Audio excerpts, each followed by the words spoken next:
Episode 124 of Movies and Us. I'm TJ.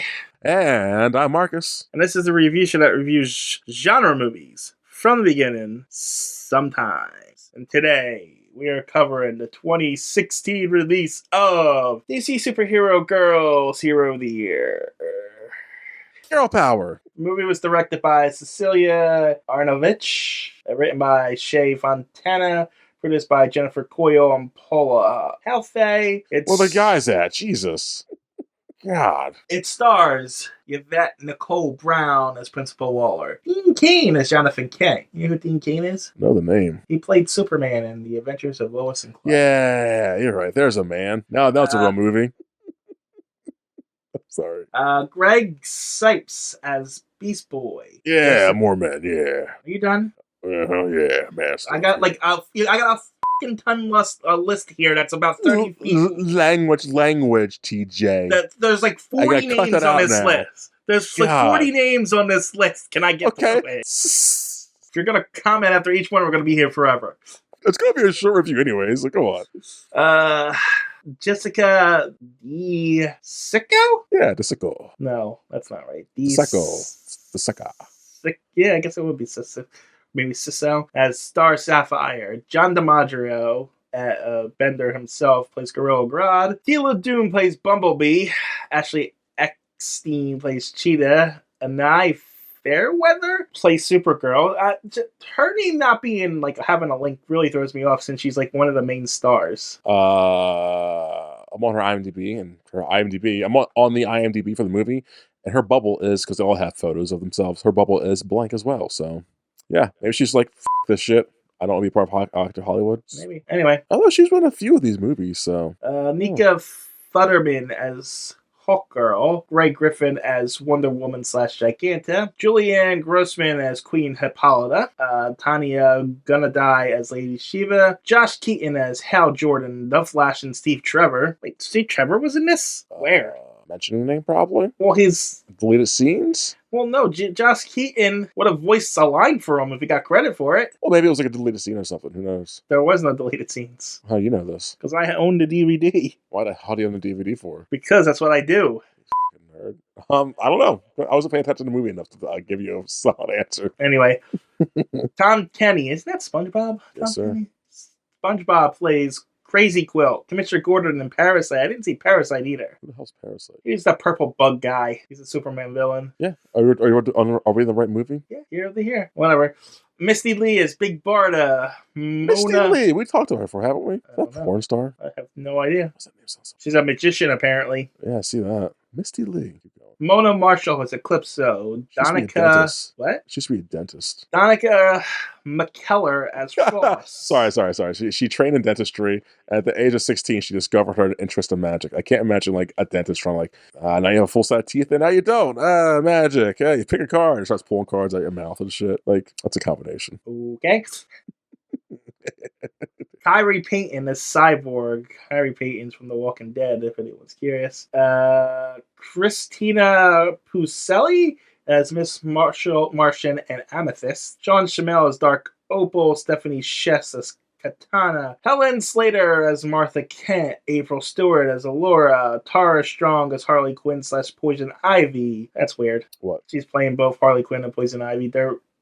Right now they're an item in DC, so she's kind of dating herself. Yeah, that's voice acting. Yeah, it's suspended disbelief. Anna Vucino as Oracle. Hayden Walsh as Starfire. Her voice was so familiar to me, so I kind of looked her up beforehand, and she's played Starfire and everything Teen Titans related. Yeah. And she's also Princess Bubblegum from Adventure Time. Uh-huh. I did not realize that. Yeah, we got a lot of same voice actors from the show Titans of the Teens. BJ Ward as Master Alchemist, Mae Whitman as Batgirl, and Alexis G. Zoll as Lois Lane. Hey, is that the May? Oh, looks like, okay. Gross. This movie is an hour and 14 minutes long. That is her. She's Arrested Development. Egg and the Egg. I haven't seen that show in a long time. And I wasn't that impressed by it, honestly. So wait, what? it was okay, but I didn't find it very. What? Yeah. What? It's a good show. So we had the same talk about The Office too. I wasn't that great fan of that one either. But like, that's a really funny. I can't even say smart show, but it's like a funny show though. Like, I told you I just must not have that thing that I find that I don't have humor in me. what? It's a solid show. Anyways, what? It's fine, but I didn't find it that funny. Why not?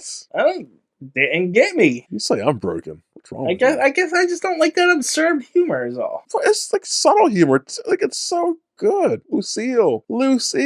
Come on, man. He's gonna be all right now. No, he's gonna be all right. His left hand's gonna be gone. It's a funny show. Whatever. Continue, TJ. Anyway, She was also in Scott Pilgrim vs. the World, one of the girlfriends or exes. I'm sorry. Never saw it. What's wrong with you? Why are we doing this podcast then? You've never seen Scott Pilgrim vs. the World?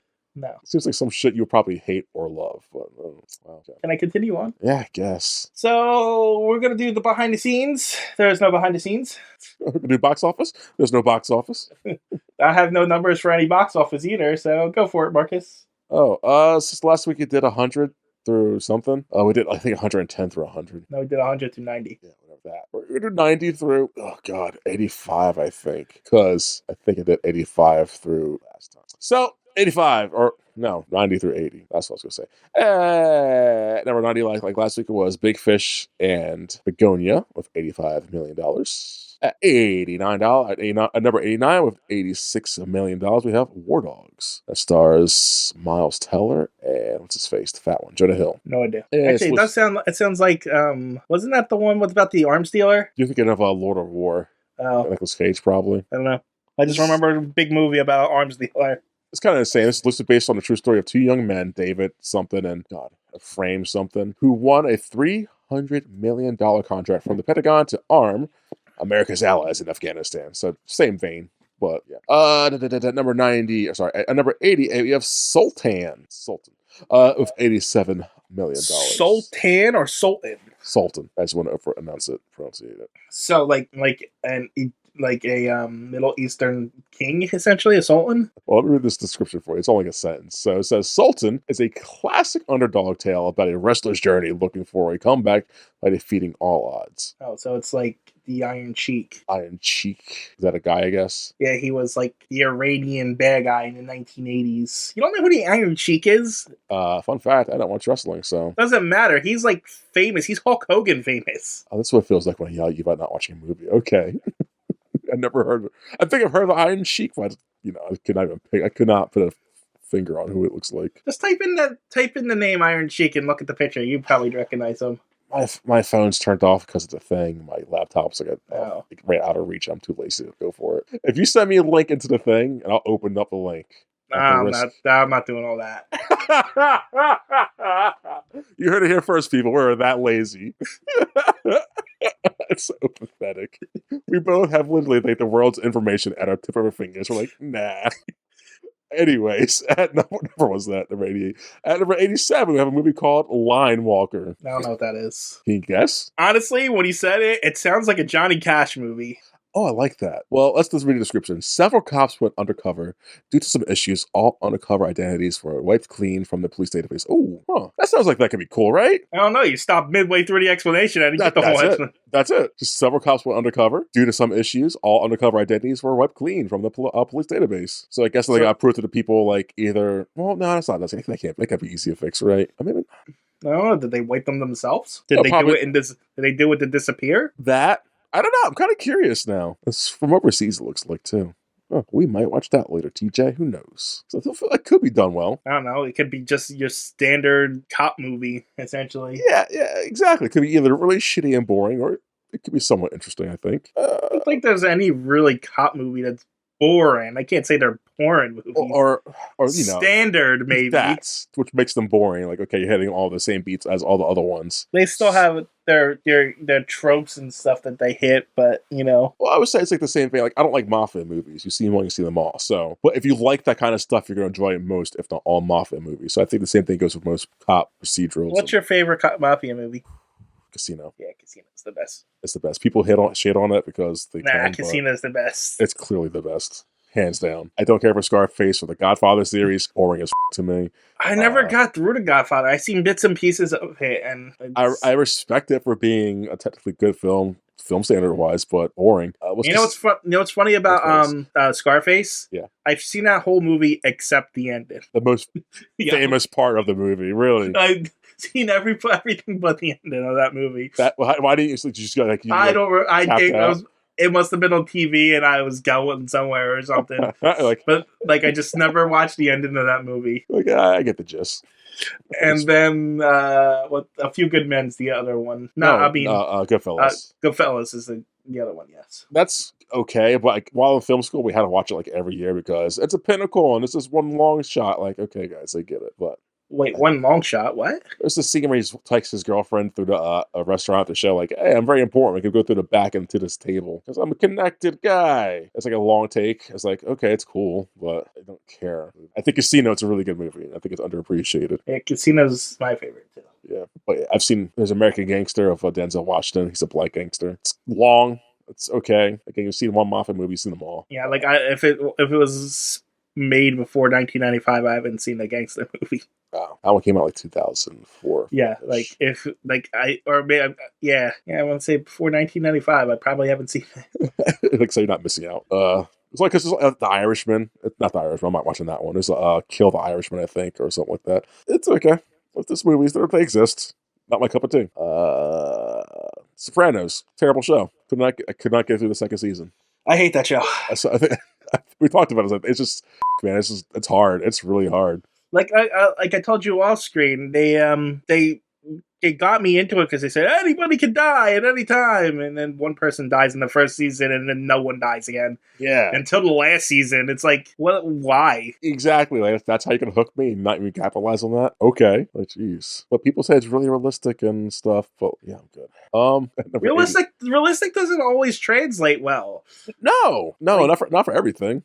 I know you liked Breaking Bad, but I wasn't a fan either of that. That's great. You're like the first, maybe second person I heard say that, which is like, wow, this is a really good show. It's a good show, but like sometimes it's too realistic. And if you've ever been in a situation like that, it's like, that's fair. Like I like there was one scene in that thing where there's like a filthy house with crap over, and there's a kid lying around, and I've been in a house like that, in real life, and I'm just like, this isn't for me. Yeah, it's like, nah, yeah, that's fair. Like, Shameless. Like, I've always wanted to be that kind of person to have that kind of lifestyle, but I know if I had that kind of lifestyle, I would really, like, not enjoy that fucking show. I don't know what Shameless is. It's like a 10-season show on. Marcus, I just saw The Office, like, 2 months ago. You will hate Shameless. If you don't like Breaking Bad, I think you hate Shameless. Let's just say that. It's a good show to a point, but after like season 3 or 4 or 5, it's very repetitive. It's like, okay, guys, it's just about family who's like not doing well off, and they just scheme and scam their way through everything. And well, that's not true, because like Justified's like that with the families involved in that, but that show's really good. Okay, you watch Shameless. Let me know if you like it or not. And there's two versions. There's the OG on the British end, and there's the American retelling. Both are pretty well. It sounds more like sitcom-y though, right? Again, it came on Showtime, so there's nudity, obviously. It's a comedy. It's a drama comedy. I don't really like those kinds of shows, apparently. No, like, it's not like a ha-ha comedy. Like, it's not that, but it's like a lighthearted drama. Was still like, oh, the daughter's got pregnant. She's only 12. Not 12. That's too young. Kind of like the Bundys. The Bundys. Wow. Oh, the Al Bundy and all of them. It's like that, but not. That's a sitcom. This is not a sitcom. This is still like a drama. Does that make sense? Maybe I should have said All in the Family. That way, you really wouldn't know what that one is. Well, you're lucky to get these references. That's really racist. Anyways. Wait, what do you mean racist? There's nothing racist. Well, honestly. All in the Family? Yeah. Come on, DJ. That one is racist, but come on. He is racist, but he's intentionally racist in the show. I'm thinking of which one's All in the Family? Old white guy. Oh, I'm thinking of Family. I'm thinking Fam Matters. I think you're making a black. I think you're referencing a black show because you thought I would. No. It's an old white guy, but he's really racist in it. But he's intentionally, he's like an Al Bundy character, like where he's intentionally like a bad guy. Married with Children. That's what the Al Bundy show is. Married with Children, yes. Love that show. That's a great show. One of my favorite sitcoms. I love good sitcoms. Love sitcoms back in the day. They're terrible now, but back in the day they were great. Number 86 with $88 million. Well, $88.6 million. Collateral Beauty. What does that even mean? It's a bullshit fucking movie. I tell you that. It stars fucking Will Dumb Smith and some other people. It was like an Oscar bait bullshit movie. Want to guess what it's about? Collateral Beauty. If it's an Oscar bait film, think about it. Starring Will Smith. Just think, might not guess it. We're not going to guess it. I based on its name. No, I don't have any idea. Well, Collateral Beauty. Retreating from life after a tragedy, a man questions the universe by writing to love. By writing, he was sending out writing letters to love, time, and death. Receiving unexpected answer, he begins to see how these things interlocked and how even loss can reveal moments of meaning and beauty. That's not even close to what I was thinking of. I was thinking of like when you said Will Smith, it really threw me off because I was thinking it would start like a woman trying to do anything to keep her beauty or something like that, or losing her beauty as a result of something. Yeah, because collateral beauty makes sense. I mean, in his Fresh Prince days, everyone loved Will Smith. Yeah, so yeah, and I did like him as early, like in the '90s, early 2000s, as an actor. Like, I enjoy his movies. I'm a kid; these are tailored to me. But I mean, I know him as the French Prince of Bel-Air. So I know him from Independence Day. And Wild West. I love that movie. iRobot, which is Men in Black. Yeah, Men in Black. Yeah, that era of movies. Like, these are fucking fun sci-fi movies they don't make anymore. Yeah, good stuff. At number 85 of $90.6 million, we have My Big Fat Greek Wedding 2. Let's move on from that one. Yeah. You guys know what it is. It's a sequel bait.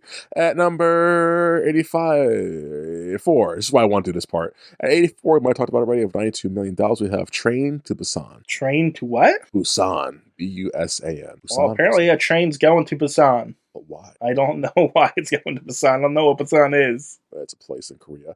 While a zombie virus breaks out in South Korea, passengers struggle to survive on the train from Seoul to Busan. It's a good movie. It's very good. Like zombies, you like suspenseful movies and just action and Korean zombie movies, which are usually good. Watch it, guys. It's really good. I know America has been in the talks about doing a remake of it for a long time. By the time it's released, I might do a remake of it. Probably won't be good. And it's not going to be good. But this movie, solid.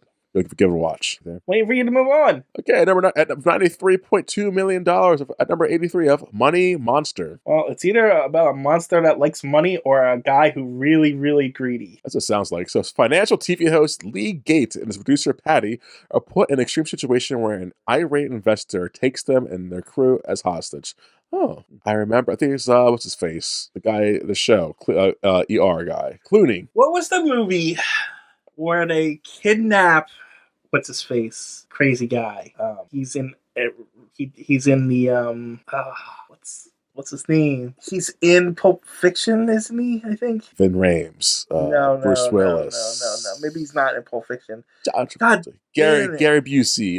No, he's got white hair. Crazy guy. Oh God. Sean Connery. He's in that music video where he dances throughout the whole thing. What? Crazy guy, white hair. Music video, dance stuff. David Bowie? No. Is he white? Black? He's a white guy. Jesus Christ. And they kidnap in this movie. You know what's sad? The only movie I can remember him in is in The Country Bears, and I've never even seen that movie. Ew. Christopher Walken. What music video is he dancing? So he was Christopher dancing. Right? I think it was Christopher Walken. Christopher Walken music. Ooh, I'm proud of that one. He was in the Fat Boy Slims. Wow, Jesus Christ, you are old. You're dating yourself so hard, TJ. Fat Boy Slim video. So what about movie? Seven Psychopaths. Huh? The movie Seven Psychopaths? Where they kidnap him? Or they chop off his finger? I never seen the movie, but I don't know. Oh, they kidnap his dog in that movie, I think. Suicide Kings. Never saw it. Good movie. 2003? I have no idea where it came from. 1997. That's way off. Suicide Kings. That should be one of your picks, TJ. I mean, it's not something I can go back to. But it's got Dennis Leary. I like Dennis Leary, but I feel like he always goes on his tangents and tries to make a point about shit. It's about a group of students who kidnap a respected mafia figure for... I'm looking for a plot synopsis, but I'm just seeing that. It's a good movie, though. Trust my word.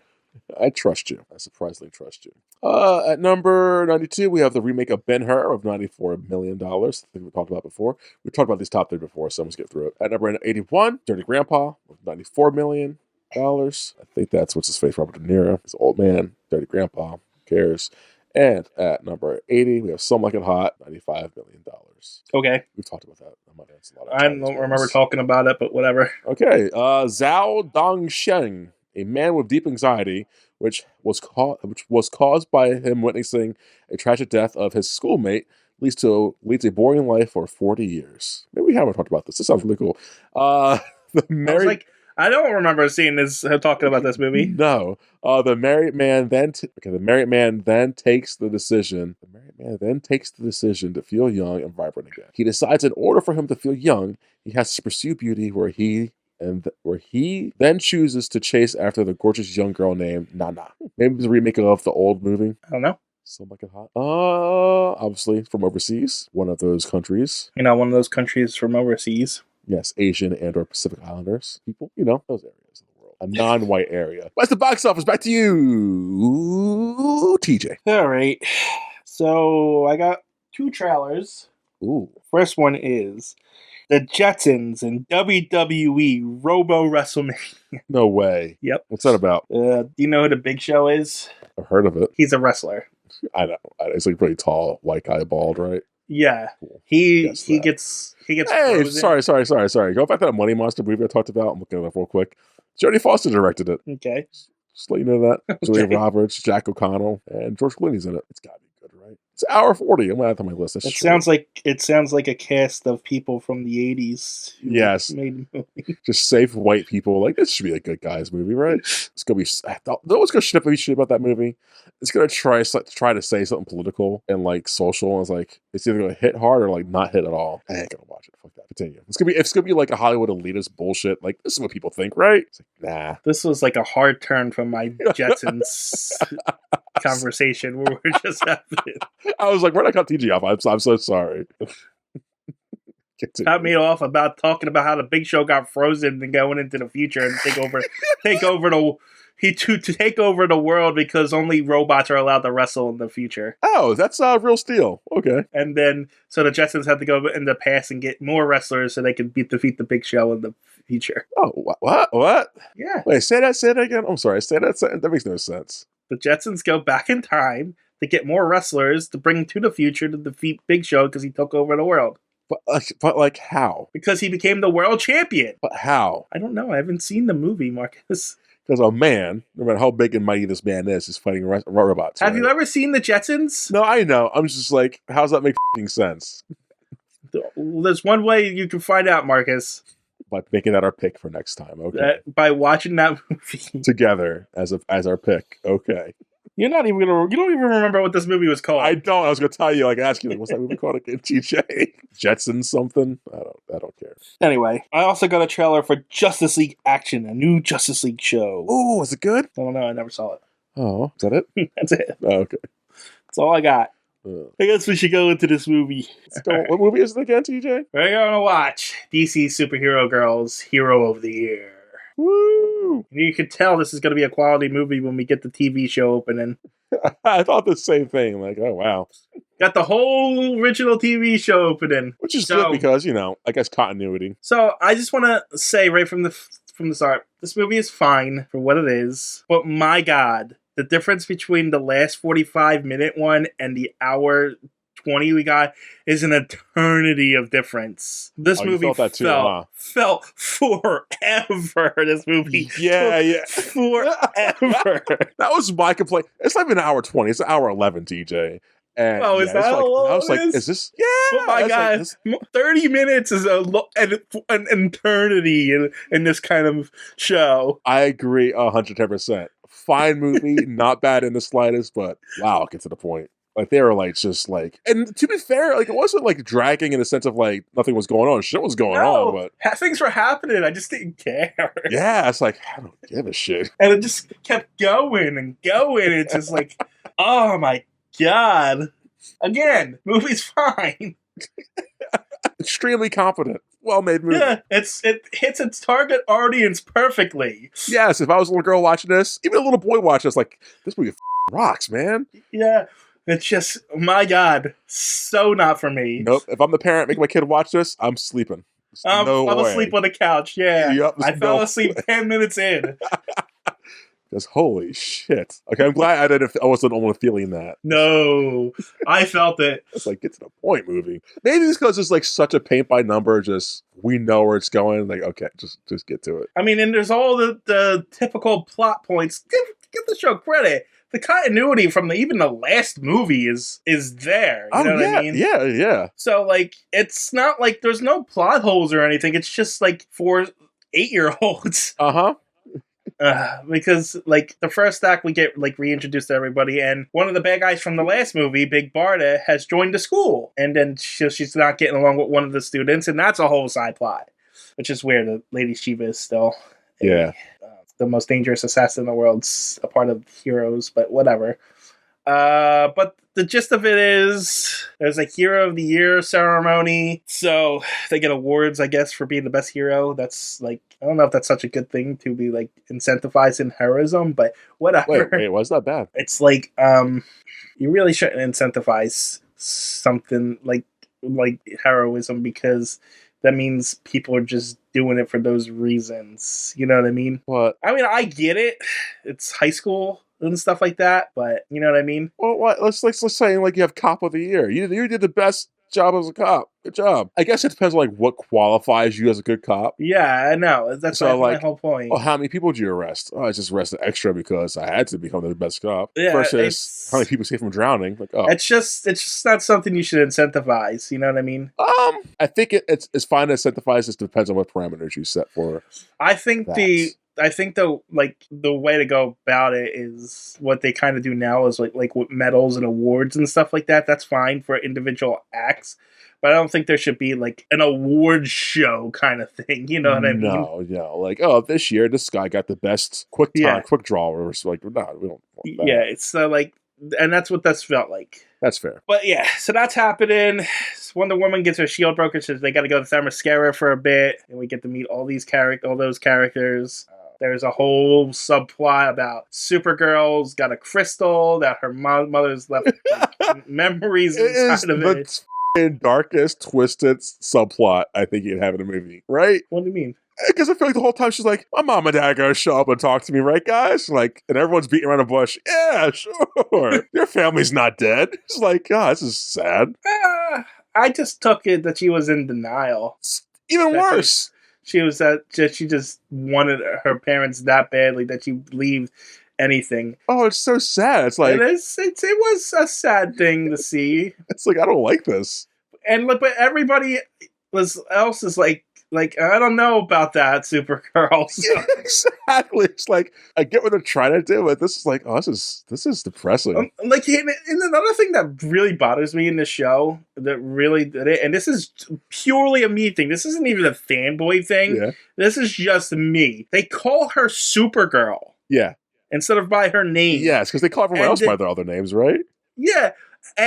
But except for her parents who call her Kara, which drives me nuts because it's Kara. Oh, yeah. That's also just a me thing. I don't think people care but me. Because you always complain about every goddamn Supergirl thing, which is fine.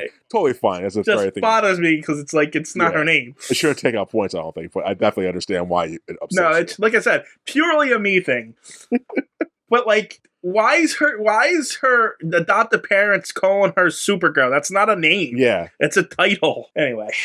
No, I get it. I definitely get it. So yeah, she's got that whole subplot going on, and then there's these movies make me feel like a super nerd because they got some deep cuts in here. Oh, like what? Like the bad guys, Eclipso and Dark Opal and freaking Gemworld. Does anybody know those? I actually knew Gemworld. Not a lot. I knew of it, and I always thought like that's ridiculous name first off, but I'm surprised you're going that route with it. Like Amethyst. Does anybody know who Amethyst is but me? A few nerds, man. I know, but like seriously, is anybody watching this but me? That's that nerdy.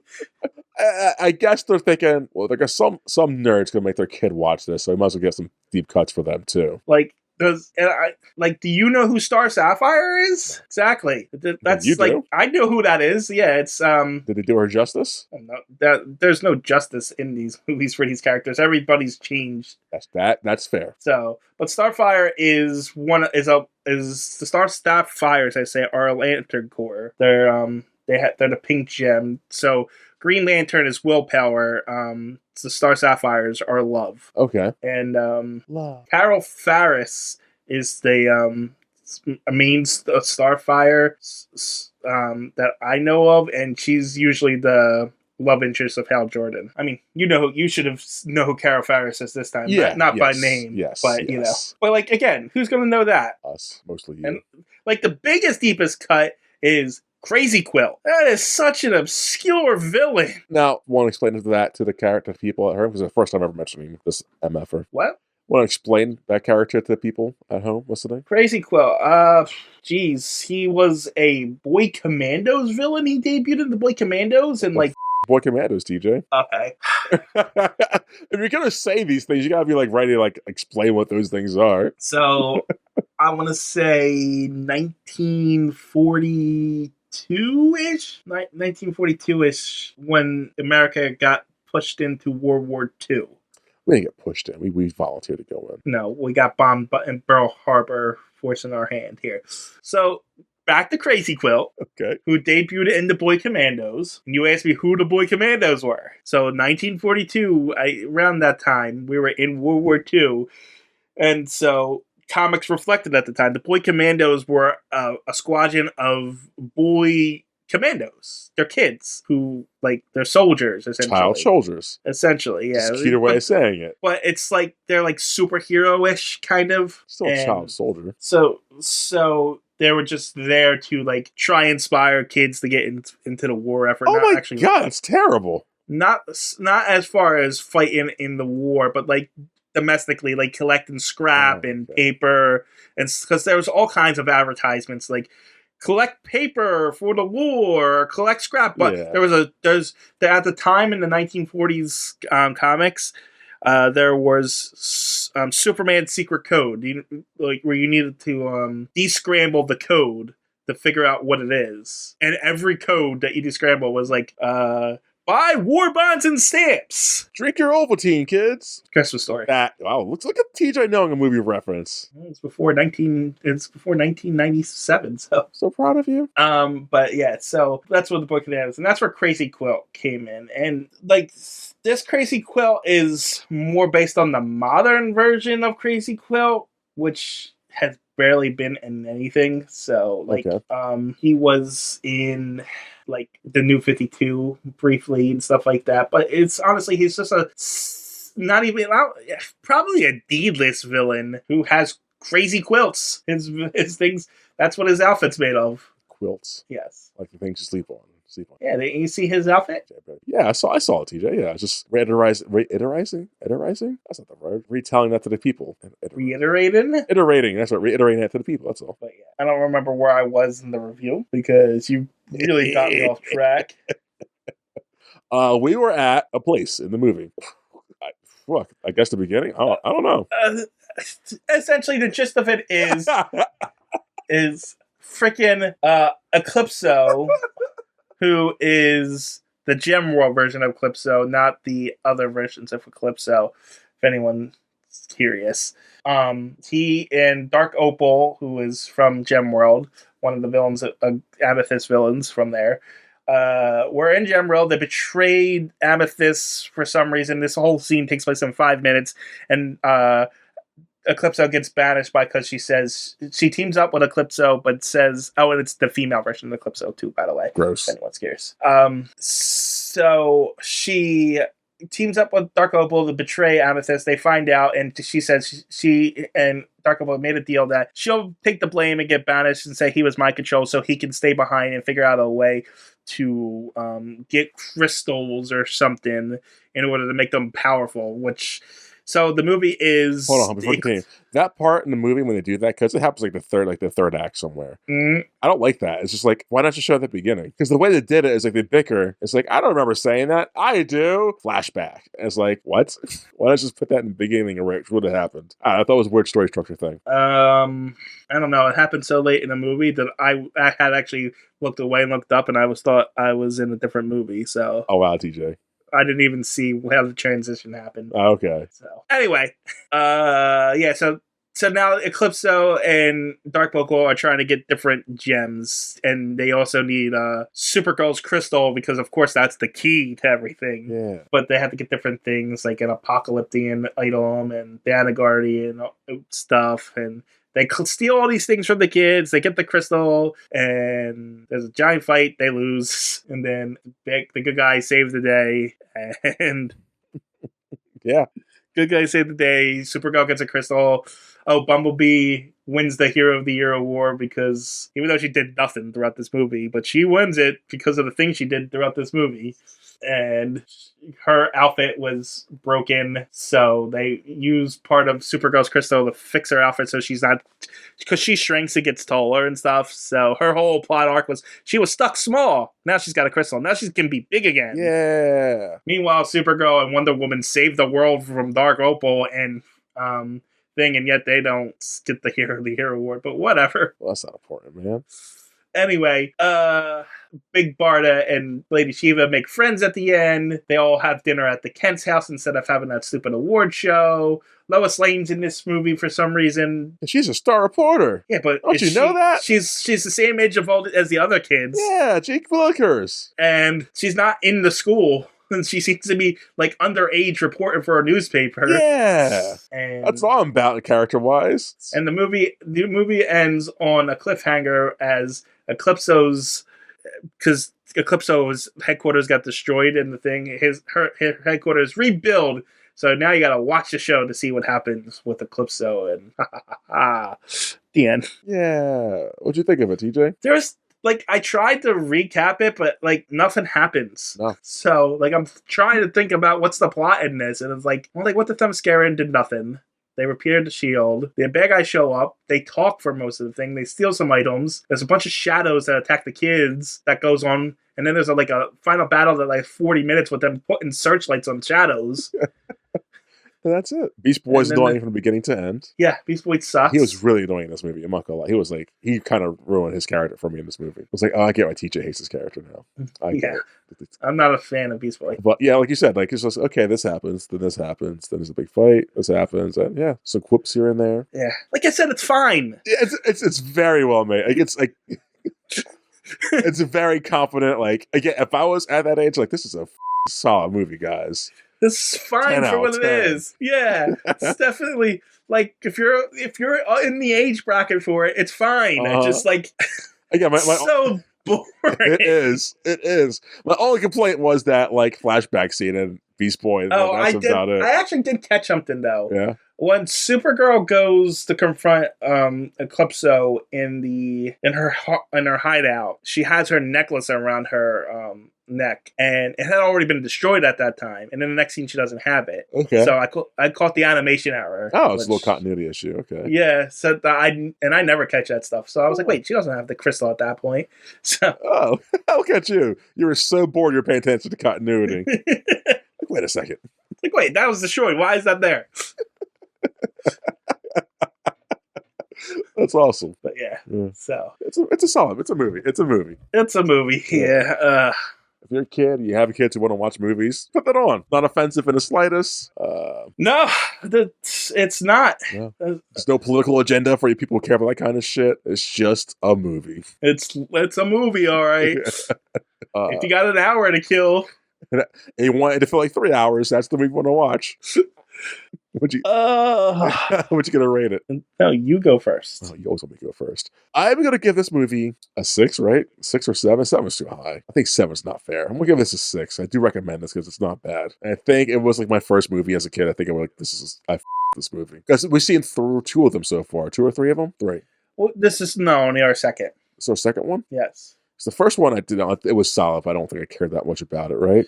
It was shorter though. Yes. It was only 40 minutes. We said the same thing. It's solid. The only thing that was really different in this one that we said in that one is this one was too long. It was too long, but I think, again, it's still a competent movie. For me, It's like a 2, 3. If I had to go for me, because it's not for me, it's not targeted to me. Right. So if I had to be like a kid, this is a solid movie. So I'm going to give this a 6, I think, out of 10. It's definitely worth the kids watch if you have a kid or a family who can watch this thing. So I kind of disagree. I think if it's for a kid, if you're looking at a kid score at this, I think this is maybe around a 7 or 8 for a kid. Wow.